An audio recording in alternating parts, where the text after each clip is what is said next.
Control negative thoughts like Buddha in 5 powerful steps.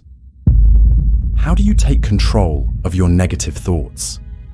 Have you ever wondered why certain emotions like anger, jealousy, or resentment seem to grip you so powerfully, almost irresistibly?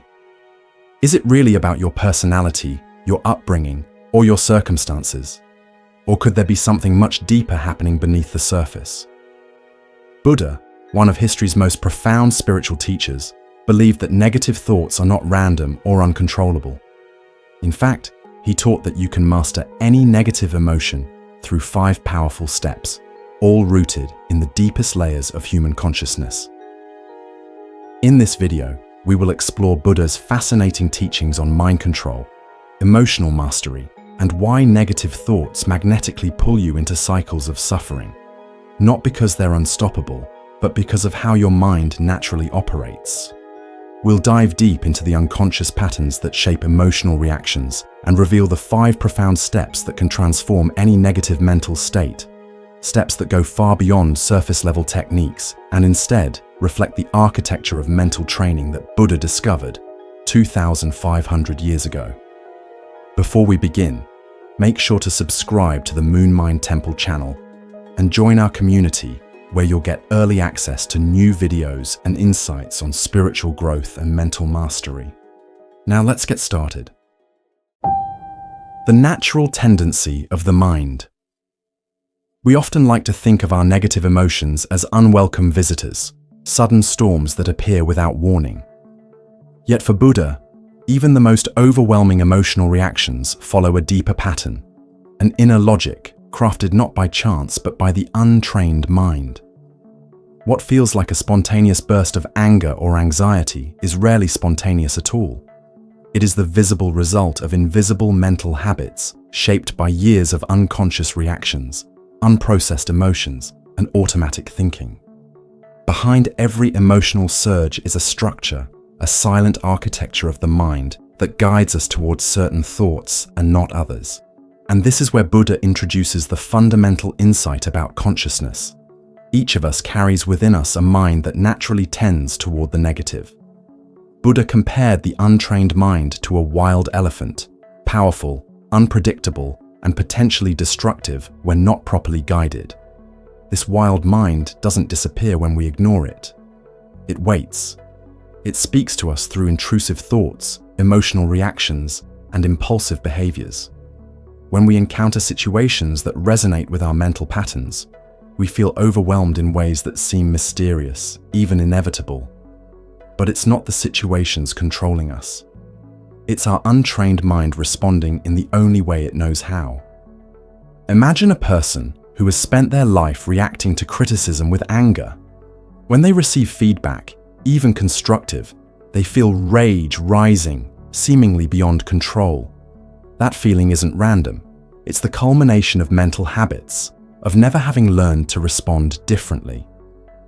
The emotional reaction is real, but the true force behind it is the untrained mind responding in its default pattern. The first reason, awareness is the foundation.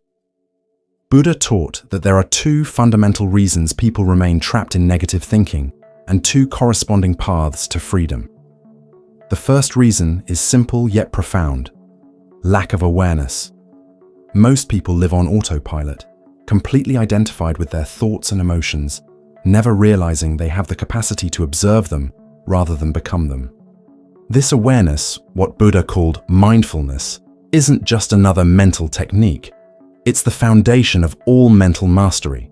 Without awareness, we remain unconscious participants in our mental processes, believing I am angry, rather than recognizing I am experiencing anger. This subtle distinction makes all the difference in the world. When someone cuts you off in traffic, your mind might instantly produce thoughts like, "What an idiot," or "People are so selfish." These thoughts seem automatic, even natural. But Buddha would point out that there's a microscopic gap between the event and your reaction. That gap is where freedom lives. Awareness allows you to notice this gap and eventually expand it.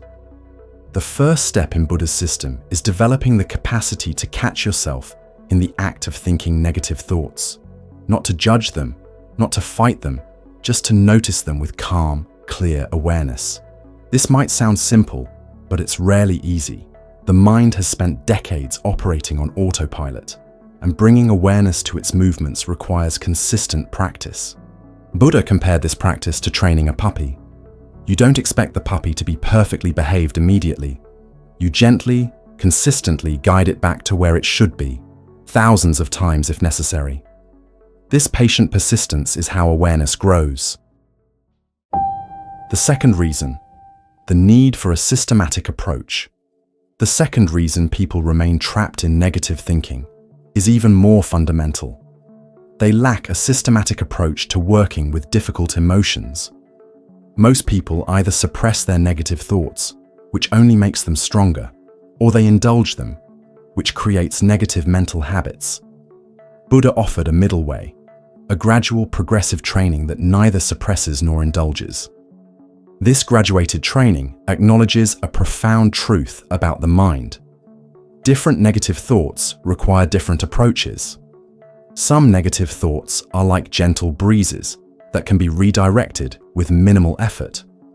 Others are like hurricanes that require multiple strategies and tremendous mental strength. Buddha's genius was creating a system flexible enough to work with any negative state while being structured enough to provide clear direction. Think of it like learning martial arts. A beginner doesn't start by fighting the master. They begin with basic movements, gradually building strength, flexibility, and technique. Similarly, Buddha's approach doesn't expect you to instantly master your most difficult emotions. It provides a sequence of increasingly subtle techniques that develop your mental muscles over time. This systematic approach is what separates Buddha's teaching from most modern think positive advice. It's not about forcing positive thoughts or denying negative ones. It's about developing a comprehensive set of skills that allow you to work with any mental state, from mild irritation to overwhelming rage or despair. The 5 steps, Buddha's graduated training. Now let's explore Buddha's 5-step system for controlling negative thoughts. Remember, this isn't about applying all 5 steps at once. It's a graduated approach. You begin with the first method, and only if that doesn't work do you proceed to the second, and so on. Each step becomes progressively more powerful, but also requires more mental strength. The first step, shift to wholesome thoughts. Buddha taught that the simplest way to handle a negative thought is to deliberately shift your attention to its opposite. If you're feeling anger, consciously cultivate thoughts of kindness. If you're consumed with desire, reflect on contentment. If you're caught in judgment, practice acceptance. Imagine you're feeling envious of a friend's success. Rather than feeding this envy with thoughts like, they don't deserve it, or I should have that instead, you deliberately think, I'm happy for their achievement, or their success doesn't diminish my own path. This isn't denying your initial reaction. It's consciously choosing a healthier mental direction. This method works because the mind cannot fully entertain opposite thoughts simultaneously. By deliberately cultivating the positive alternative, you weaken the negative thought's grip. However, Buddha recognized that sometimes a negative thought is too powerful to be countered this way, which leads to the second step. Consider the disadvantages. When shifting to a positive alternative isn't working, Buddha suggested reflecting on the harmful consequences of staying with the negative thought. This isn't about shaming yourself. It's about seeing clearly where this thought leads. For example, if you're caught in thoughts of resentment towards someone, you might reflect, if I continue feeding this resentment, I'll be the one suffering. My mind will be disturbed, my peace taken away. This resentment will likely lead to words or actions I'll regret. Is this thought really worth the harm it causes me?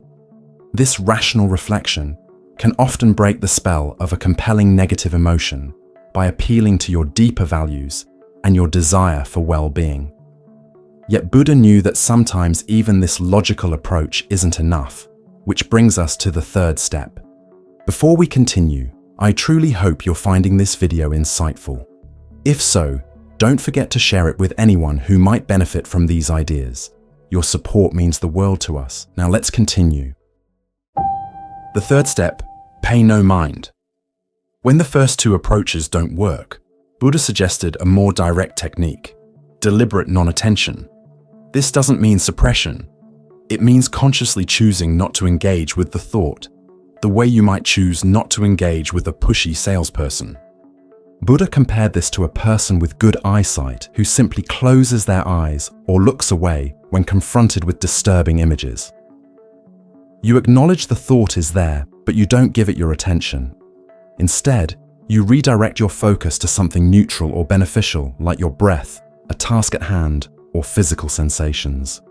This practice requires stronger mindfulness because you must catch the thought quickly before it pulls you into its story. With practice, you develop the ability to recognize negative thought patterns within seconds of their arising and calmly withdraw your attention. However, some thoughts are so compelling they continue to demand attention even when ignored, which leads to the fourth step. Relax the thought formation process.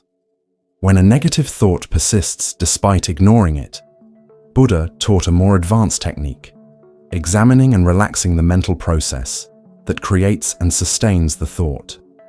This method involves turning your attention to the mechanics of thinking itself. For example, if you're caught in anxious thoughts about the future, instead of focusing on the content of those thoughts, you notice how your mind constructs anxiety, the mental images, the internal dialogue, the physical sensations, the underlying assumptions. As you observe these components with calm awareness, you begin to relax the mental grip that holds them together. Buddha compared this to a person walking quickly who gradually slows down, then stands, then sits, then lies down. You're deliberately relaxing the energetic process that keeps the thought in motion. This requires subtle awareness and the ability to observe mental processes without being caught in them. But for the most persistent negative thoughts, even this approach might not be enough, which brings us to the fifth step. Crush the thought with awareness. For extremely persistent negative thoughts, Buddha taught the most forceful approach, actively confronting and subduing the thought with the full power of concentrated awareness. This isn't about fighting or resistance, which only creates more tension. It's about bringing such intense, focused awareness to the thought that it cannot survive this level of observation. Buddha described this as being like a strong person physically pinning down a weaker person. You bring your full mental strength and concentration to bear on the negative thought, firmly but not violently. This requires significant mental development and is considered the most advanced technique in the sequence. Imagine you have a persistent negative thought that keeps returning despite all other approaches. Instead of avoiding it, you turn your full attention toward it. With calm determination, you observe it completely, its shape, its feel, its story, its energy. You don't fight it. You illuminate it so fully that it cannot hide in the shadows of unconsciousness. Under this intense, unwavering awareness, even the most persistent thought begins to lose its grip.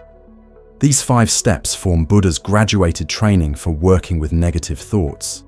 From the gentle redirection of attention to the powerful concentration of awareness, they provide a complete system that can be applied to any negative mental state. But Buddha emphasized one crucial point. This is a training, not a quick fix. Just as a musician must practice scales before playing concertos, you must develop these mental skills gradually, starting with simpler challenges before facing your most difficult emotions. The beauty of this system is that it grows with you. As your awareness strengthens, your capacity to work with difficult thoughts expands. What once seemed overwhelming becomes manageable. The mind that once seemed wild and uncontrollable gradually becomes your ally rather than your master. The transformation, beyond controlling thoughts. Despite the power and effectiveness of these 5 steps, Buddha did not see them merely as techniques for feeling better. He viewed them as tools of transformation, paths to profound insight about the nature of mind itself. Every negative thought you work with becomes not just an emotional challenge, but a doorway to understanding. Each time you successfully apply these steps, you're not just controlling a negative thought, you're rewiring your brain, creating new neural pathways, establishing healthier mental habits. What begins as deliberate practice eventually becomes your natural way of being. The gap between stimulus and response grows wider, your awareness becomes clearer, and your freedom from reactive patterns increases. But there's an even deeper dimension to Buddha's teaching. As you practice these methods consistently, you begin to see something profound about the nature of thoughts themselves. You discover that thoughts are not solid things, but fleeting processes. They appear, change, and dissolve like clouds in the sky. They have no permanent substance or inherent reality. This insight strikes at the root of why negative thoughts cause suffering in the first place. We suffer not just because thoughts are negative, but because we believe they are our thoughts, that they represent reality, that they define who we are. Buddha's training gradually reveals the insubstantial, impersonal nature of thinking itself. Some people come to this practice seeking relief from specific negative emotions. Others come to find inner peace or improve their relationships. Still others come seeking spiritual insight or enlightenment. Buddha taught that all these motivations are valid starting points, and the practice itself will reveal what each person truly needs. These methods can be applied to everyday challenges like managing stress or improving focus. They can help with deeper emotional wounds like trauma or grief. And they can ultimately lead to the most profound transformation, the realization of your own intrinsic freedom, your capacity to be present with any experience without being controlled by it. These are not just ancient techniques preserved for historical interest. They have been validated by modern neuroscience, psychology, and the lived experience of millions of practitioners across cultures and centuries. They work because they address the fundamental nature of mind itself, not just its surface expressions. So why do negative thoughts have such power over people? Because they either don't know how to work with their mind, or they haven't developed a systematic approach to training it. And the same is true for you. You may have been caught in negative thinking patterns not because there's something wrong with you, but because you haven't yet learned how to become the master of your own mind. But if you don't recognize these patterns and learn these skills, you risk staying trapped, reacting to the same triggers, repeating the same emotional cycles, chasing the same temporary solutions. You might believe you're unlucky or flawed when in fact your mind is simply operating according to its conditioning, waiting for you to take the reins. Buddha would say the answer is awareness and consistent practice. Once you understand how thoughts arise and how to work with them skillfully, you stop being controlled by mental states. You start becoming their master. And from that place, life transforms. It's no longer governed by reactivity or avoidance. It becomes spacious, present, and free. Because in the end, the deepest peace isn't about having only positive thoughts. It's about developing a relationship with your mind where no thought, positive or negative, controls you. You don't just control negative thoughts. You discover the part of yourself that exists beyond all thinking. So the next time a negative thought arises, remember Buddha's graduated approach. Start with the first step and only proceed to the next if needed. Be patient with yourself, knowing that you're rewiring patterns that may have existed for decades. With consistent practice, what once seemed impossible becomes natural. The wild elephant of your mind becomes a powerful ally on your journey. If this video made you reflect on your own experiences with negative thoughts and mental mastery, share your thoughts in the comments. I'd love to hear your perspective. And don't forget to subscribe to Moon Mind Temple for more deep, thought-provoking content about psychology, spirituality, and the inner world. Until next time, may your practice be steady and your awareness clear.